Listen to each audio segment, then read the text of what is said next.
Sahabat budaya, pada video kali ini, kami akan mengupas salah seorang tokoh dalam pewayangan Jawa, yang dikenal dengan kecantikannya. Dia merupakan titisan dari seorang bidadari bernama Dewi Sri. Selain parasnya yang cantik, dia juga dikenal sebagai putri yang sabar dan bijaksana. Seperti apa kisahnya? Mari simak video berikut ini. Sebelum lanjut, jangan lupa tekan tombol like, subscribe, dan aktifkan loncengnya. Dewi Woro Sembodro. Dewi Woro Sembodro atau Roro Ireng merupakan putri Prabu Basudewo, Raja Negara Manduro. Dewi Woro Sembodro memiliki dua orang saudara yaitu Prabu Bolodewo dan Prabu Kresno. Dewi Woro Sembodro dikenal dengan kecantikannya, karena ia merupakan titisan dari seorang bidadari bernama Dewi Sri.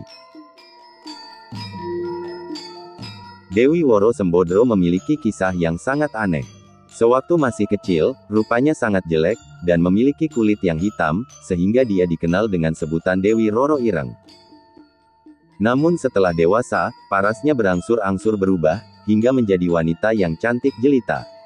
Hal tersebut terjadi dikarenakan ada salah satu bidadari yang menitis kepadanya, yaitu Dewi Sri. Dewi Woro Sembodro, terhitung bangsa bidadari, hingga ada kata bilangan bahasa Jawa seketik kurang sawiji atau 10 laksa kurang 1.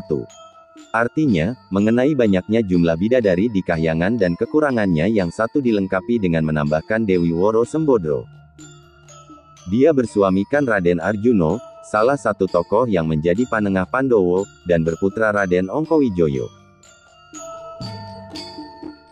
Disebutkan di dalam sebuah cerita, bahwa Roro Ireng tak begitu cantik, tetapi ketika berkumpul dengan putri-putri yang tersohor cantiknya, kecantikan Roro Ireng melebihi semuanya. Roro Ireng sangat sabar, kalau marah pun ia menampakkan senyum yang manis. Sesudah bersuami, ia hidup rukun dan damai dengan suaminya, sehingga kehidupan mereka diibaratkan sebagai ikan mimi dan mintuna, yakni ikan laut jantan dan betina yang tak pernah berpisah. Sewaktu Prabu Basudewo masih hidup, Dewi Woro Sembodro pernah dipangku oleh Baginda di sebelah kiri dan Raden Pamade di sebelah kanan. Bersabdalah Prabu Basudewo, Roro Ireng jangan sampai bersuamikan orang selain Pamade, dan Pamade jangan sampai beristrikan orang selain Roro Ireng. Sabda ini disaksikan oleh para dewa dengan iringan tanda-tanda gaib. Ternyata benar sabda Prabu Basudewo. Meskipun perjodohan antara Pamade dan Roro Ireng banyak menemui rintangan, perkawinan mereka akhirnya terlaksana.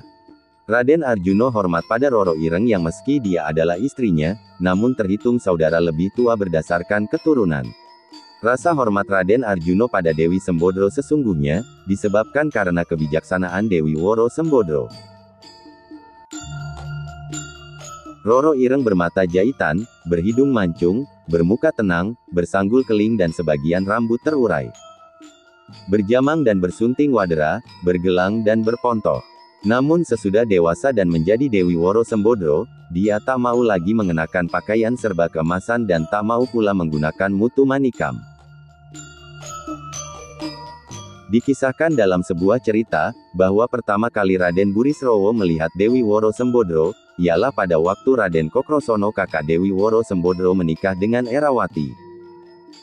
Pada waktu itu, dia diajak sebagai patah atau pengiring pengantin. Sesudah melihat Dewi Woro Sembodro, Raden Burisrawa tergila-gila kepadanya, sehingga terucaplah sumpah, bahwa dia takkan menikah selain dengan Dewi Woro Sembodro. Di dalam lakon Sembodro Larung, ketika tengah malam Dewi Woro Sembodro pergi mandi, dia dihadang oleh Raden Burisrawa, karena sangat gembira, kemudian Raden Burisrawa datang mendekati Dewi Woro Sembodro, tetapi, Dewi Woro Sembodro tetap menghindar darinya. Hal tersebut membuat marah Raden Burisrawa dan menyebabkan dia mencabut kerisnya, untuk menakut-nakuti Dewi Woro Sembodro. Karena melihat keris terhunus, justru membuat Dewi Woro Sembodro malah menyerbu ke arah keris hingga tewas. Atas pertimbangan Prabu Kresno, mayat Dewi Woro Sembodro dilarung, dihanyutkan dalam perahu di Bengawan Silugonggo. Pada saat itu, Raden Ontorejo, putra Raden Werkudara, keluar dari dalam bumi untuk menghadap ayahandanya. Melihat mayat Dewi Woro Sembodro, kemudian dia mendekati dan berhasil menghidupkannya kembali. Setelah itu, dia menceritakan asal-usul dirinya. Mengetahui hal tersebut, bersukacitalah Dewi Woro Sembodro, karena Raden Ontorejo adalah kemenakannya sendiri. Kemudian, selanjutnya dikawalah dia oleh Raden Ontorejo menuju ke kerajaan Madukoro.